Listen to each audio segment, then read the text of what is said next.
The Smithsonian of the South. That's just one of the nicknames that's been bestowed upon the Triangle region of North Carolina due to our diverse array of high-quality museums. From art and history to science and technology, the Triangle's museums really do offer something for everyone. Now, I'm not gonna lie, I'm not as culturally adept as I should be, so I'm actually as much making this video for you all as I am for myself to remind me of all the amazing access we have here in the Triangle. Oh, and most of it's free. But before we dive into the best museums across the Triangle, my name is Matt Martin and I'm a Raleigh-based realtor. I've helped tons of clients, just like you, relocate to the Triangle region of North Carolina, and if you're looking to do the same, I'd love to help you too. We're gonna kick things off in Raleigh along what I'm dubbing Museum Row. Now, that's my own name for it, so don't try Googling it. First up is the North Carolina Museum of Natural Sciences, which is the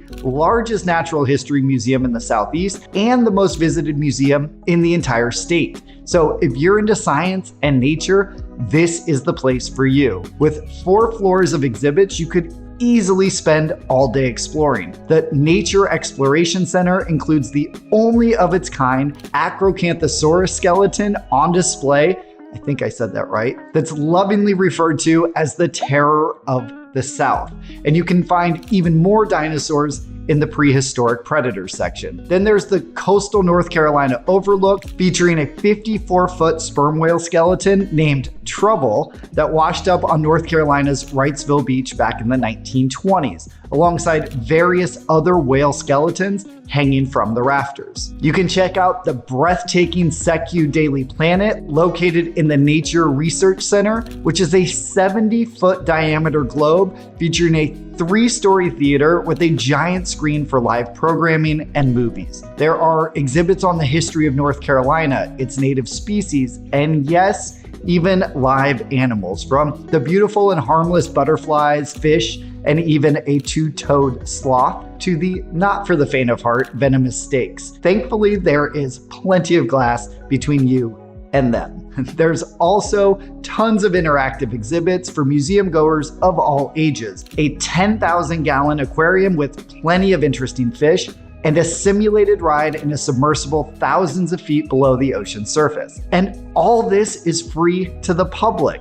Oh, and for the adults out there, one of my favorite events at the museum is the annual Adults Only Halloween Party. It's a great way to explore the museum in or out of costume with some adult beverages. Right next door to the Museum of Natural Sciences, we have the North Carolina Museum of History, which offers a deep dive into the state's rich past, with exhibits covering everything from Native American history and the colonial period to the Civil War and the Civil Rights Movement. The museum provides a comprehensive overview of North Carolina's history. One of its highlights is the Story of North Carolina exhibit, which features artifacts, interactive displays, and multimedia presentations to bring the state's history to life. The museum also hosts a variety of temporary exhibitions, ensuring there's always something new to explore. And just like its museum cousin next door, the Museum of History is free to the public. Leaving Museum Row, but sticking in Raleigh, we have one of my favorite museums, the North Carolina Museum of Art. This is one of the region's premier art museums, featuring works spanning over 5,000 years, from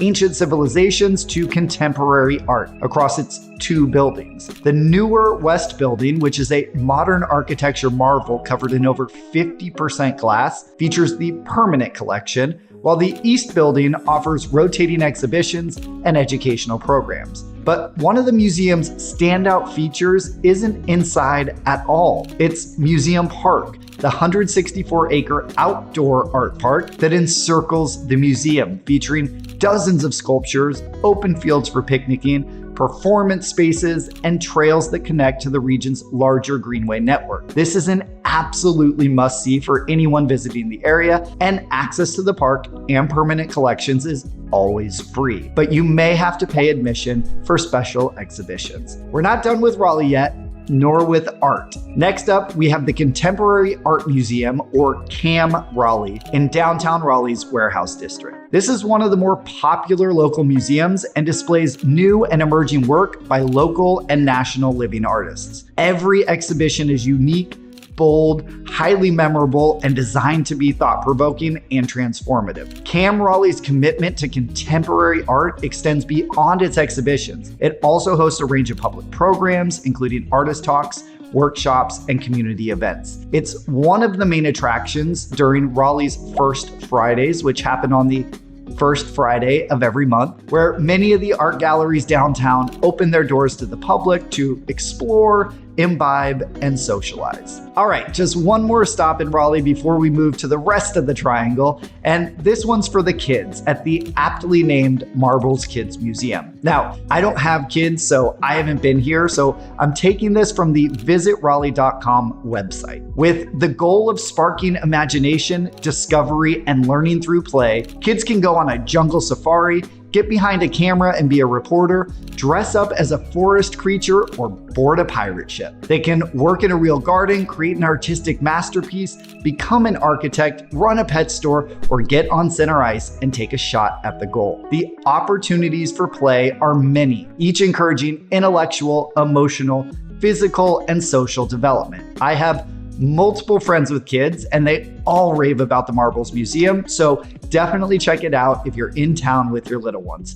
But know that this one will come with an admission if you're not a member. All right, let's leave Raleigh and head to the Moorhead Planetarium and Science Center located on UNC Chapel Hill's campus. This is one of the oldest and largest planetariums in the United States and has a really cool history. From 1959 through 1975, every astronaut in the Mercury, Gemini, Apollo Skylab, and Apollo Soyuz test project programs spent hours in celestial navigation training at the planetarium. Technicians here developed simplified replicas of flight modules and tools for use in the training, often from plywood or cardboard. I love space, so I find that to be super cool. Today, the planetarium offers a range of shows that explore the wonders of the universe, from the stars and planets to black holes and distant galaxies, while the Science Center also features hands-on exhibits and educational programs. You will need to pay an admission fee here. Now, let's head over to Durham to wrap things up with our final two museums. The first is the Museum of Life and Science. Okay,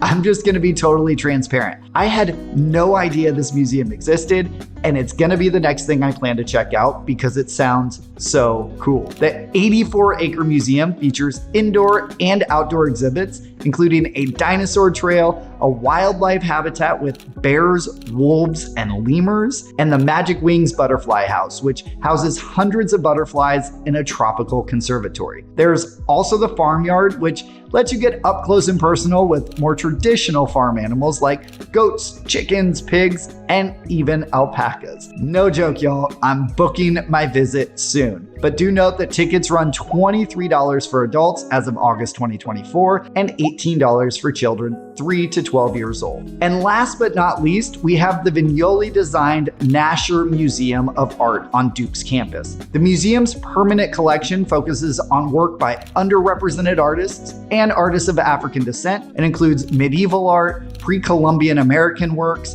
classical pieces, and an ever-growing list of modern and contemporary works. The striking building also houses an auditorium, 2 classrooms, and a cafe, and it hosts lectures, artist talks, films, social gatherings, and more. While the museum is on the smaller side, it is free, so it's definitely worth checking out. Whew.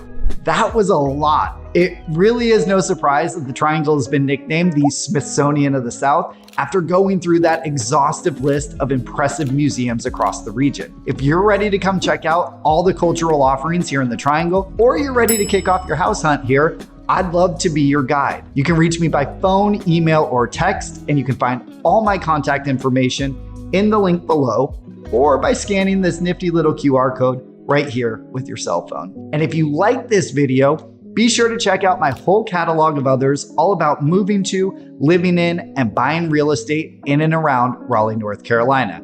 Here's another one now that I think you might like, so give it a click to keep on watching.